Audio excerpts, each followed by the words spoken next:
નમસ્કાર ખેડૂત મિત્રો, જય કિસાન, જય ભારત। ખેડૂત ભાઈઓ, આજે તારીખ 5 ડિસેમ્બર 2024 ગુરુવારનો દિવસ। આજે આપણે કપાસ અત્યારે આપણે જે ભાવથી વેચી રહ્યા છીએ એમાં નજીકના સમયમાં સુધારો થવાની શક્યતાઓ છે કે કેમ, અને લાંબા ગાળે સુધારો થાય તો પણ કેટલો થઈ શકે એના ઉપર એક સામાન્ય ચર્ચા, બજાર, આપણું ઉત્પાદન અને આપણી વેચવાની જે પદ્ધતિ છે ખેડૂતોની, આ બધા મુદ્દાઓને ધ્યાનમાં લઈ અને એની ચર્ચા કરીએ છીએ મિત્રો। તો આ વિડીયોમાં આપ સૌ અવશ્ય બન્યા રહેજો। ખેડૂત ભાઈઓ, આપણે જોઈએ છીએ કે અત્યારે આપણે જે દિવસોમાં આ ચર્ચા કરી રહ્યા છીએ એટલે કે ડિસેમ્બર મહિનાની શરૂઆતમાં અને નવેમ્બર મહિનાના છેલ્લા દિવસો દરમિયાન આપણે જોયું કે માર્કેટિંગ યાર્ડમાં કપાસના માલના પૈસા 1500 રૂપિયાથી વધારે ગમે તેટલો સારો માલ હોય તો પણ ખેડૂતના હાથમાં નથી આવતા। લગભગ સારામાં સારો માલ 1450 રોકાઈ જાય છે અને ત્યાર પછી કોઈ નાના માલમાં નાનો મોટો વેપાર થાય છે એનાથી ઉપરના ભાવમાં, પણ એકંદર એવરેજ આપણે જે માલ વેચીએ છીએ અત્યારે એ માલનું વેચાણ આપણું 1300 રૂપિયાથી લઈ અને 1450 ની વચ્ચેના ગાળામાં ચાલી રહ્યું છે। હવે અત્યારે જે માલ આપણે વેચી રહ્યા છીએ આ માલમાં નજીકના દિવસોમાં ભાવમાં વધારો થઈ શકે કે કેમ, આ સવાલ આપણને દરેક ખેડૂતને આપણા દિમાગમાં હોય છે। કારણ કે અત્યારના દિવસોમાં આપણે થોડા ઘણા માલના ભાવમાં સુધારો થાય તો એ સુધારાનો આપણને લાભ મળે અને આપણી વેચવાની અત્યારના સમયની જે જરૂરિયાત હોય એ પણ આપણે સાચવી લઈ શકીએ। પણ બજારની અંદર જે માલ આવતો આપણને દેખાઈ રહ્યો છે અને એ માલનો જે જથ્થો દેખાય છે એના કરતા પણ વિશેષ માલ, એના કરતા પણ મોટો માલ ખેડૂતના ઘરેથી મિલરો ઉપાડી રહ્યા છે। અને આપણા દરેક પાકમાં એવી સ્થિતિ હોય છે, મોટા ભાગના પાકમાં, અને એમાં પણ કપાસ સૌથી મોખરે છે કે કપાસનો પાક કેટલાક વિસ્તારમાં કેટલાક મોટા પ્રતિષ્ઠિત યાર્ડોની નજીકના વિસ્તારના ખેડૂતો યાર્ડમાં માલ લઈ જતા હોય છે। બાકી બહુ જ્યાદા ખેડૂતો એવા હોય છે, કેટલાક તો ગામના ગામ એવા છે કે ત્યાંથી ખેડૂત એક મણિકું પણ ક્યારેય માર્કેટિંગ યાર્ડમાં નથી લઈ જતો, ખેડૂતના ઘરેથી મિલરો માલ ઉપાડતા હોય છે, જીનરો ત્યાંથી જ માલ ઉપાડતા હોય છે।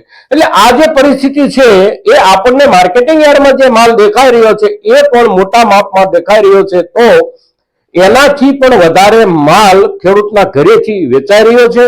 એટલે જીનરોની જે જરૂરિયાત છે એ જરૂરિયાતના હિસાબથી પૂરતો માલ જીનરોને મળી રહ્યો છે, અર્થાત બજારની જે જરૂરિયાત છે એના કરતા આપણી પાસે મોટો માલ અત્યારના સમયમાં છે।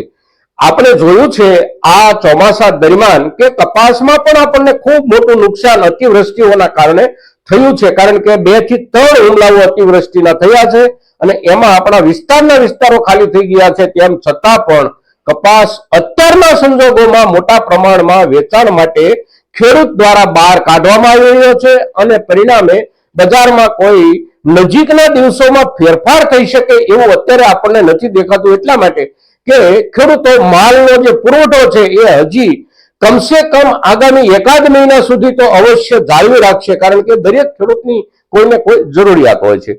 કેટલીક ચર્ચાઓ એવી પણ થતી હોય છે અને આપણને કોમેન્ટમાં દર્શકો પણ પૂછતા હોય છે કે સરકાર નિકાસ આપે તો ભાવમાં સુધારો થાય કે કેમ। તો આ મુદ્દો સૌથી પહેલા આપણે પાયામાંથી સમજી લેવો જરૂરી છે કે આખી દુનિયામાં કપાસનો સૌથી ઊંચો ભાવ આપણો ભારતનો ખેડૂત ભારતના સ્થાનિક બજારમાં જ મેળવી રહ્યો છે, અને એનું કારણ એ છે કે આપણી ક્વોલિટી સૌથી સારી હોય છે। દુનિયાના બાકીના મોટા ભાગના દેશો જે મોટા પાયે ઉત્પાદન કરે છે અને વિકસિત દેશો છે, આ દેશો મશીનરીથી કામ કરે છે એટલે એમની ક્વોલિટી પણ નબળી છે અને એમનો ખેતી ખર્ચ પણ ઓછો છે, અને એટલે એ લોકો નીચા ભાવથી માલ વેચી રહ્યા છે। આંતરરાષ્ટ્રીય બજારમાં કદાચ સરકાર છૂટછાટ આપે તો પણ આપણો માલ જાજો ક્યાંય જઈ શકે અને ભાવમાં મોટો વધારો આપણને અત્યારના સમયમાં મળી જાય આવી કોઈ શક્યતાઓ અત્યારે દેખાતી નથી। ભાવની જ્યારે આપણે ચર્ચા કરીએ અને શક્યતાઓની વાત કરીએ ત્યારે મોટા ભાગે એવું બને છે કે 5 દિવસ 15 દિવસ થાય ત્યાં તો ખેડૂતો તરફથી એટલા બધા સવાલો આવવા માંડે કે તમે કહેતા હતા ભાવ ન વધ્યા, તમે અરે ભાઈ, ભાવ વધવા માટે સૌથી પહેલા જથ્થો તો નિયંત્રિત થવો જ જોઈએ। જથ્થો નિયંત્રિત ન થાય અને ખેડૂત જે વાત કરતો એના કરતા જુદું નીકળે. ખેડૂત વારંવાર એવું કહેતો હોય કે હવે માલ નથી, હવે માલ નથી, અને છેક સુધી માર્કેટિંગ યાર્ડોમાં ઢગલા કરી દઈએ છીએ આપણે. એટલે માલ તો આપણી પાસે, ખેડૂતો પાસે પૂરતા પ્રમાણમાં કાયમ માટે હોય છે. આ વર્ષમાં જ આપણે સાબિત કરી દીધું. અત્યારે આપણે જોઈએ તો જીરાના બજારમાં પૂરતો વધારો આવવાની શક્યતાઓ હતી, છે, માર્કેટમાં જરૂરિયાત છે, પણ એ જરૂરિયાતની સામે નવી સિઝનમાં જેટલો માલ આવતો હતો ને એના કરતા પણ વધારે માલ અત્યારે રાજસ્થાનના માર્કેટિંગ યાર્ડમાં જીરાનો ખેડૂતો તરફથી ઠલવાઈ રહ્યો છે. વેપારીઓનો કે સરકારનો જે અંદાજ હતો ગયા વર્ષમાં 1 કરોડ બોરી આસપાસનો, એના કરતા પણ મોટો માલ માર્કેટમાં અત્યાર સુધીમાં વેચાઈ ગયો છે, અને હજી એનાથી પણ મોટા મોટા ઢગલાઓ જીરાના થઈ રહ્યા છે. તો કપાસમાં પણ પરિસ્થિતિ અત્યારના દિવસોમાં તો આ પ્રમાણે દેખાઈ રહી છે. આગામી દિવસોમાં માલની આવક બજાર સુધી, જીન સુધી જો ઘટશે તો જ આપણા માલના ભાવ વધશે. લાંબા ગાળે સંગ્રહ કરી અને ભાવ લઈ શકવાની ક્ષમતા ધરાવતા ખેડૂતો માલનો સંગ્રહ કરી શકે છે. એમને માટે પણ કેટલો વધારો આવશે એની કોઈ ગેરંટી ક્યાંયથી મળી શકવાની જોગવાઈ હોતી નથી. અત્યારના સમયમાં જે ખેડૂતોને જરૂરિયાત છે અને માલ વેચવો છે, એમણે એવું ધારી અને રાહમાં બેસવું યોગ્ય નથી કે 5 દિવસમાં કે અઠવાડિયામાં આપણા માલના ભાવ વધી જશે. તો જરૂરિયાત પ્રમાણે દરેક ખેડૂત પોતપોતાનો માલ વેચવાનો નિર્ણય કરે. જરૂરિયાતના આધારે દરેક ખેડૂત પોતપોતાનો માલનો સંગ્રહ કરવાનો નિર્ણય કરે. અત્યારના સમયે બજારની જરૂરિયાત જેટલો માલ આવી રહ્યો છે, અને હજી આગામી દિવસો એટલે કે લગભગ 1 મહિના સુધી તો બજારમાં માલ ઓછો થવાની શક્યતાઓ બહુ ઓછી દેખાય છે. અને જ્યાં સુધી માલનો પુરવઠો ઓછો થવાની શક્યતાઓ નથી, ત્યાં સુધી ભાવમાં લાંબો વધારો થવાની શક્યતા નથી. 5-25 રૂપિયા કદાચ ક્યાંક વધી જાય, અગર તો 50 રૂપિયાનો વધારો કોઈ માલમાં, સારા માલમાં આવી શકે છે. પણ એ બધું બહુ સામાન્ય રૂપમાં હોય છે.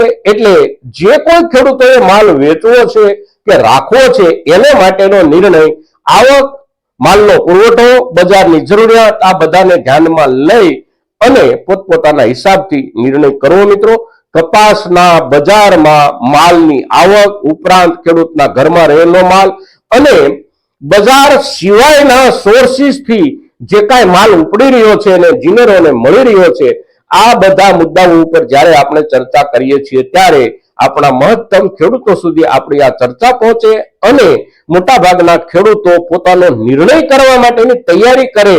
એટલા માટે આ એપિસોડ જ્યારે આપણે બનાવી રહ્યા છીએ ત્યારે મહત્તમ ખેડૂતો સુધી આપણી આ ચર્ચા પહોંચે એવા આપ સૌના તરફથી પ્રયાસો થાય એવી આપ સૌની પાસેથી અપેક્ષા સાથે જય કિસાન, જય ભારત.